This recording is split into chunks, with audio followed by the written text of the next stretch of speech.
Okay, I'm starting the process of showing y'all how I make my fresh whole wheat bread.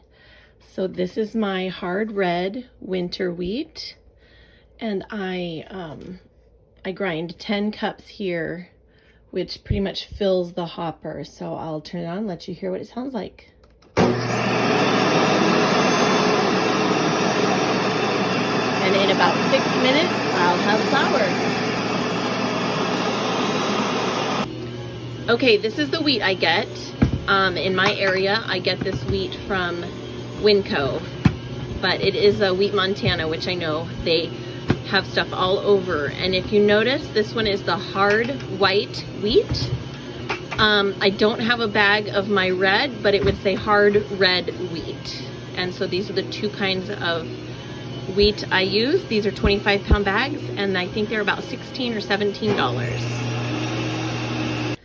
Okay, so I just detached my grain bin from my grinder, and let's open it up here and I'll show you what that 10 cups of grain turned into this nice, beautiful flour. So this is my hard red whole wheat. I use two different kinds of wheat. I use the hard red and I use the hard white. The berries do look a little bit different, and I keep them separate. So what I'm going to do is pour this into my big bin, because I grind several times a day. Oh, it's hard to do it one-handed. There we go. So then I'll get this. There we go. I'll get this back over there and grind some more of my hard white. This is my, the loaf I just tried, what I'm gonna call half and half. It's gonna be my half white, half wheat. So kind of my gateway between white bread and whole wheat bread. Okay, we are going to weigh out our ingredients again. I will just show you how I do this. So what I do is I tare, which means I zero the scale, and I go ahead and zero it with my everything in there, so don't let that throw you off. It is at 0, and I'm gonna go ahead and put my, this is warm water right from my sink. I'm gonna go ahead and put the right amount in here. We start to slow down when we're getting to the finish line because it adds up fast. Okay, so that's our warm water. And then I'm gonna zero it out again. We're gonna do our oil.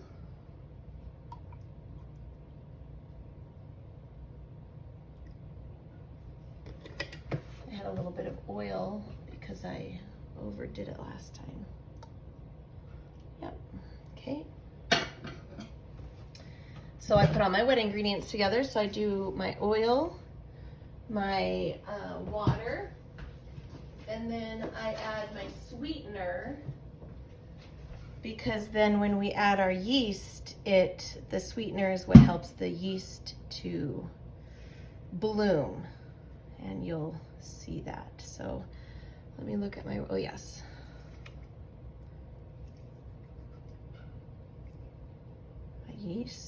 My sugar. Okay, so I'm gonna stir that. I'm not going to add my yeast just yet because I'm not ready for it to develop, to bloom. But I'm gonna put one of my dry containers on here and zero it again. We are gonna go ahead and add our dry ingredients. So this is my spring wheat, and we're gonna just put it in here. I just pre-weigh everything, and that way when I'm ready to get started, it's all just ready to start. I have some loaves right here on the counter, just about ready for the oven. Let me look at my recipe. Okay, just about ready for the oven, and I've got, okay, that's right on, okay. And then I've got dough in the bowl over there. just about ready to be put into pans. So I'm going to tear this again. We are going to add our gluten, Vital Wheat gluten.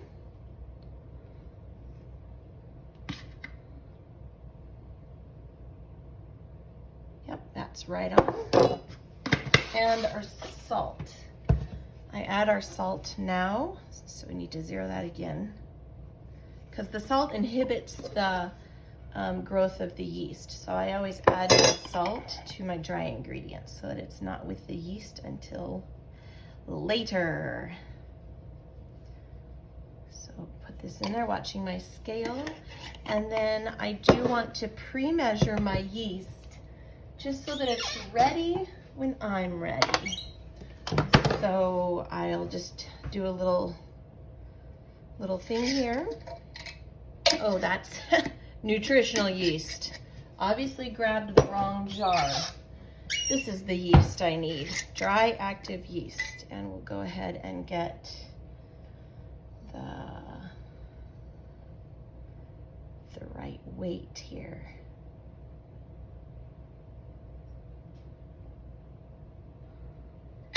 There we go. So we just about have everything weighed out. I do my spring wheat and my other dry ingredients in one, and then I just do my winter wheat, the bulk of it in this other one. It's just how I do it. So remember, I have my big bowl here of fresh ground wheat from just a little bit earlier. So I'm just scooping it into here until I have the weight that I need for the recipe. This is all fresh ground.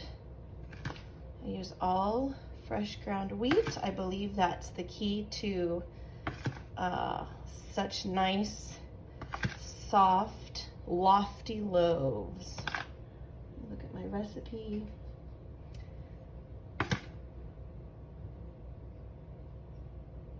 Oh, no, a little bit less. There we go. So I've got everything measured out for another batch. It's all right here and ready to go. Okay, you see now how this yeast has gotten puffy? So that's called bloom. That yeast has bloomed. Now I have put most of my ingredients in here, minus a little bit of the flour, because I will add that next. But what we want to do now is add all of this without spilling. Add this into my mixer. Once I'm off camera, I will scrape that out and we'll use up all that water. And then I'm gonna pulse my Bosch. It's gonna mix this. I do it slow, otherwise it would slop out.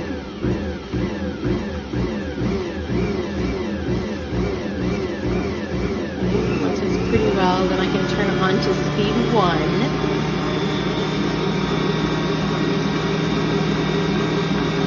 Get all that hydrated. This is just my method. It's how I do it. I've had this Bosch for 17 years.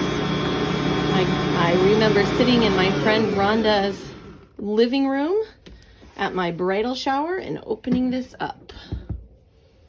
So I'm going to go ahead and add a little bit more flour. You know, do that carefully.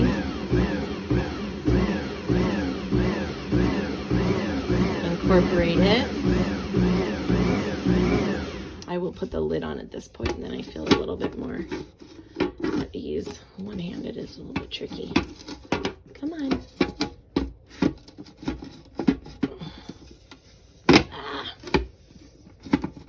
There we go.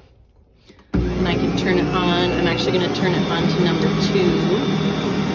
Get it to really incorporate.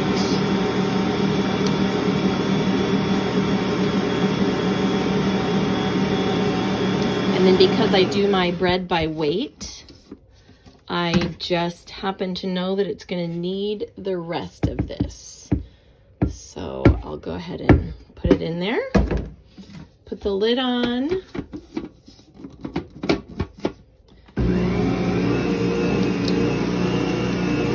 then I'm actually gonna leave it on number 2, and it's gonna knead like this for 10 minutes. Okay, it's just been working away in here. Sometimes it makes a little bit of a mess on the lid, but that's no big deal. Just working hard on number 2. So I probably can't do this one-handed because okay. So I will clean all this up. See, it's just, there's a little bit of stick to it, but mostly because it all needs kind of cleaned up and brought together. So I'll show you that in a sec. I have you in my nifty little tripod again. So I'm gonna just spray a little bit on the counter here. I'm gonna get the dough off of my hook.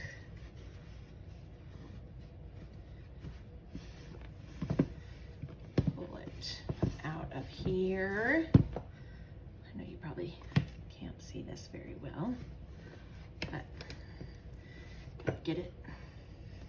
Get all this dough off my hook.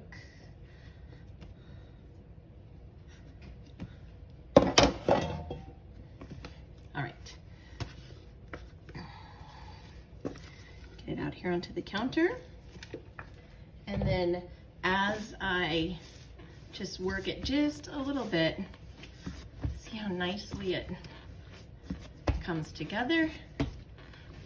And it's ready to go in my bowl to raise. Just like that. Okay, this batch of dough is ready to be turned out. It has had its first rise, and I have all 5 of my loaf pans oiled and ready. I've also oiled my countertop here, so let's see how I can do this one-handed. Turn that out.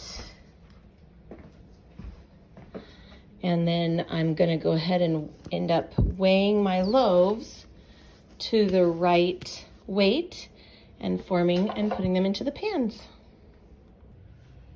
Okay, you guys should see my setup, but I just have these now in the right amounts, and I'm just gonna show you how I form my loaves.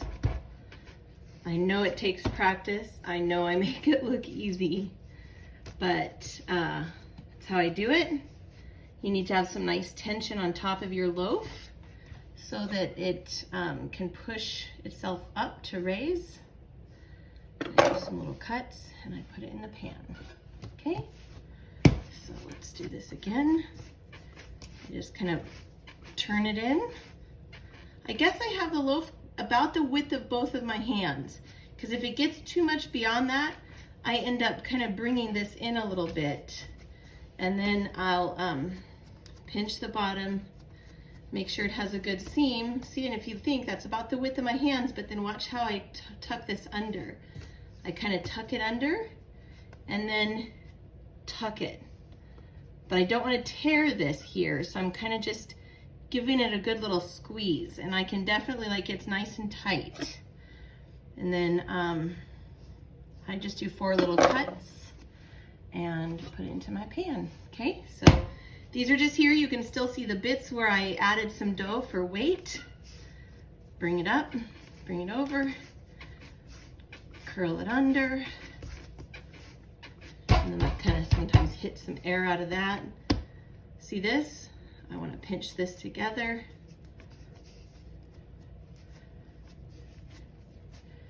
Roll it back. Now see, I'm going to push these sides under and then shape this till it kind of holds its own. Do my 4 cuts. Okay, now I've got 2 more. So this is just sitting on the counter like this. You can see how it's all just, I don't need to do much kneading at this point. My machine already did that. I'm just bringing it together. Sometimes there's a little bubble here on the back side. That's what I'm kind of punching out, and then get that seam. See, it's not straight, it's not pretty, but usually by turning it over and working it, it straightens out. So then that's what the bottom of my loaf looks like, but as it sits in the pan, it comes together and don't even notice. Okay, we got one more to do. This one here. I can kind of hear some air being popped out of these as I'm doing them. That's okay, because they're gonna re-raise. And then we'll get this one tucked in. And scored. Put that in my pan. I'll show you where you were standing. You were standing right in there. This is some black garlic. This is my tripod. So anyway, I'll go ahead and spritz the top of these and then cover them up for probably about 20 minutes until they double in size. Okay, so this is, you know, this is obviously they're not even raised yet. So it's just, I'm going to show you the important part next. Okay, so let's check our loaves. They are getting pretty good, but they're not done yet. And I just know that from experience. But let me find the right angle. I want you to look at something, okay? When I push this in, it pops out right away. See how that is? I didn't push it in very far. See how I push it in? And it just pretty much pops out right away. These are not ready yet. There's still tension in them and raise in them. If I put them in right now, they would, I'd get a big break in the side because there's more raise in them than their top would allow. Okay, I think this is gonna be it. So we've checked this a couple times. See, so when I press in now, it's leaving a little divot. Do you see that? To me, it tells me that there's a little raise left. There's a little raise left in it, which is what we want, but not so much that it's gonna like really tear and split. So this is how you want it to look when you put it in the oven. So here it goes. Okay, so these were the loaves I just took out of the oven, the ones that we tested the raise on, and as you can see, there was quite a bit of raise left. What happens is when you put it in the oven, the heat starts to dry over the loaf. Of course, it starts baking. Well, as that happens, when there's still energy and rise left inside, it rises, but then it breaks open where it's already started to dry and bake. So it's not horrible. I personally don't like hips on the bread.